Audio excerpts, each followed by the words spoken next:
Dalam video kali ini, saya akan memberikan informasi kepada teman-teman tentang beberapa hal yang melawan hukum dalam dunia penerbangan sipil.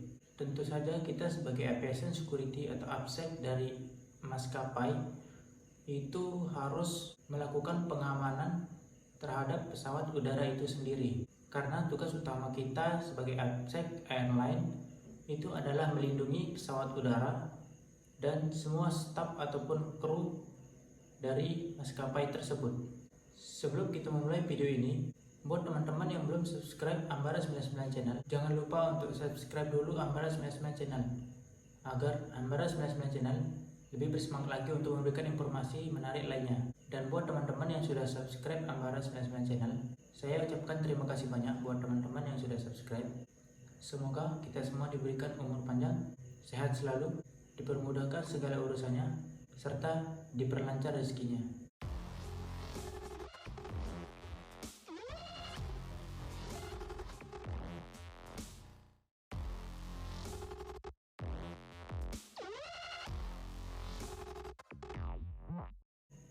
Baiklah, tindakan yang melawan hukum dalam dunia penerbangan sipil yang pertama adalah menguasai secara tidak sah pesawat udara yang sedang terbang ataupun sedang di darat. Maksudnya di sini adalah penguasaan pesawat udara secara tidak sah itu merupakan tindakan melawan hukum yang dilakukan oleh teroris atau pembajakan pesawat.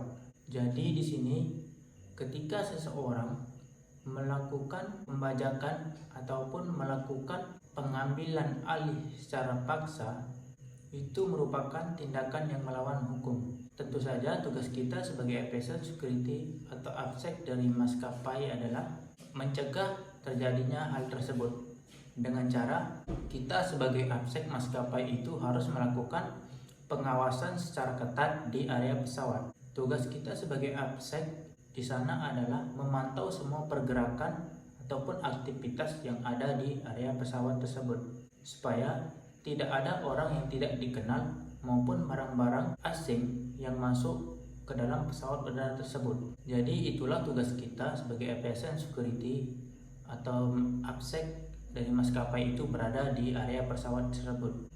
Di sana tugas kita bukan hanya memantau loading unloading dari bagasi tersebut, tetapi di sana tugas kita juga adalah untuk memantau semua pergerakan orang ataupun benda asing yang berada di sekitar pesawat tersebut. Lalu yang kedua adalah melakukan pengerusakan atau penghancuran terhadap pesawat udara tersebut. Jadi di sini kita kembali lagi untuk tugas kita sebagai AFSEC dari maskapai itu adalah memantau semua aktivitas para petugas yang ada di sana.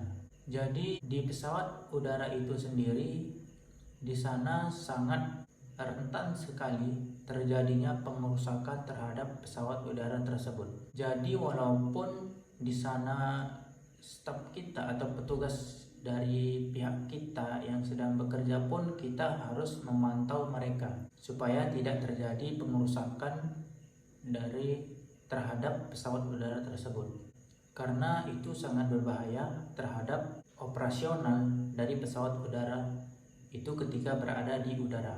Jadi terkadang kita juga memantau pergerakan semua penumpang yang sedang melakukan boarding ataupun keluar dari pesawat udara tersebut, di mana di sana jika ada penumpang yang melakukan pengambilan gambar terlalu dekat, itu di sana kita untuk menghimbau penumpang tersebut agar tidak terlalu mendekat terhadap pesawat udara tersebut, karena hal tersebut merupakan celah bagi penumpang ataupun oknum untuk melakukan pengerusakan terhadap pesawat udara itu sendiri. Lalu yang ketiga adalah menyandra orang di dalam pesawat udara atau di bandara itu sendiri. Jadi menyandra orang di dalam pesawat ataupun bandara itu sendiri adalah merupakan tindakan melawan hukum. Hal tersebut pada beberapa tahun yang lalu sering terjadi di bandara ataupun di negara di mana negara atau bandara tersebut termasuk dalam wilayah krisis. Lalu yang keempat adalah masuk ke dalam pesawat udara, masuk ke daerah keamanan terbatas bandar udara, atau masuk ke wilayah fasilitas aeronautika secara tidak sah atau secara paksa. Jadi hal tersebut merupakan termasuk ke dalam tindakan melawan hukum penerbangan sipil. Jadi di sini perlu kita ketahui bahwa orang yang boleh memasuki bandar udara ataupun pesawat udara itu adalah orang-orang yang mempunyai kepentingan dan orang-orang yang mempunyai ID card atau tanda pengenal ataupun surat izin masuk ke bandara ataupun masuk ke dalam pesawat tersebut. Jadi syarat orang boleh masuk ke dalam pesawat udara itu adalah jika untuk staf atau pegawai dari maskapai itu adalah tentu saja mereka harus mempunyai pas bandara ataupun tanda pengenal sesuai dengan daerah kerja mereka masing-masing. Lalu untuk orang yang bukan staf atau pegawai dari maskapai itu adalah tentu saja mereka harus mempunyai tanda pengenal atau ID card. Lalu tentu saja mereka harus mempunyai boarding pass untuk memasuki pesawat udara tersebut. Jadi tugas kita sebagai aviation security atau APSEC di maskapai itu adalah memastikan tidak ada orang yang tidak berkepentingan ataupun orang asing yang memasuki wilayah ataupun memasuki pesawat udara tersebut. Jika hal itu terjadi dan kedeteksi atau ketahuan oleh petugas, itu harus dilakukan pemeriksaan lebih lanjut. Nanti kita bahas pada video selanjutnya apa tindakan yang akan dilakukan oleh aviation security jika menemukan hal tersebut terjadi dalam sebuah maskapai. Lalu yang kelima adalah membawa senjata, peralatan berbahaya, atau bahan-bahan yang dapat digunakan untuk melakukan tindakan melawan hukum secara tidak sah. Jadi di sini maksudnya adalah jika ada orang-orang yang membawa senjata api ataupun membawa bahan-bahan atau barang-barang berbahaya tanpa melaporkan hal tersebut kepada petugas ataupun APSEC yang ada. Tentu saja di sini untuk semua calon penumpang harus melewati security check. Jadi sangat kecil kemungkinan untuk calon penumpang tersebut bisa masuk senjata api ataupun senjata berbahaya masuk ke dalam pesawat udara. Tetapi dalam beberapa hal ada oknum-oknum tertentu yang bersekongkol dengan pelaku untuk melakukan tindakan melawan hukum.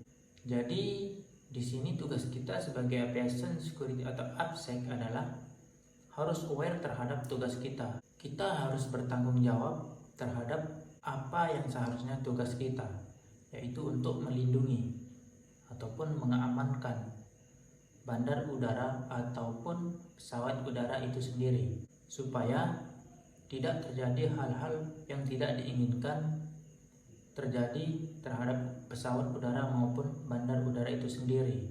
Yang keenam adalah yaitu menggunakan pesawat udara untuk tindakan yang menyebabkan kematian, cedera seseorang, rusaknya harta benda dan lingkungan sekitar. Jadi di sini maksudnya adalah tentu saja kita harus melindungi pesawat udara itu dari tindakan-tindakan yang tentu saja merugikan maskapai ataupun orang lain. Mungkin di antara teman-teman ada yang pernah mendengar berita mengenai pembajakan pesawat dan pesawat udara itu sengaja ditabrakkan ke gedung sehingga menyebabkan kerusakan ataupun kerugian yang besar terhadap maskapai ataupun dari lingkungan sekitar. Jadi itulah yang dimaksud dalam poin ke-6 tersebut. Kita sebagai APSEC dari maskapai ataupun bandar udara itu sendiri diharuskan untuk melakukan pemeriksaan secara ketat terhadap orang-orang yang akan memasuki pesawat udara itu sendiri ataupun bandar udara itu sendiri, agar tidak terjadinya hal-hal yang tidak diinginkan. Lalu di sini untuk poin yang ketujuh adalah yaitu menyampaikan informasi palsu yang bisa membahayakan keselamatan penerbangan maupun di darat, penumpang, awak pesawat, personil darat maupun masyarakat umum pada wilayah bandar udara maupun tempat-tempat fasilitas penerbangan lainnya. Jadi di sini membuat teman-teman yang belum mengetahui informasi ini, di bandar udara itu kita dilarang melakukan candaan untuk membawa bom dalam barang bawaannya. Jadi walaupun kita sifatnya bercanda, kalau sedang berada di wilayah atau kawasan bandar udara itu, kita jangan sekali-sekali bercanda mengenai bom itu sendiri atau bahan peledak itu sendiri. Jadi itulah beberapa hal tindakan melawan hukum dalam penerbangan sipil. Jadi buat teman-teman perlu diperhatikan hal-hal tersebut yang tidak boleh dilakukan di bandar udara maupun di pesawat udara itu sendiri. Jika teman-teman tidak ingin terkena dengan masalah ataupun tersangkut dengan hukum, perlu kesadaran buat kita semua pengguna jasa angkutan udara ini untuk mentaati aturan yang berlaku di bandar udara itu sendiri. Mungkin ini saja yang bisa saya sampaikan dalam pembahasan kali ini. Jika teman-teman yang ingin bertanya, silakan tuliskan pertanyaan Anda di kolom komentar.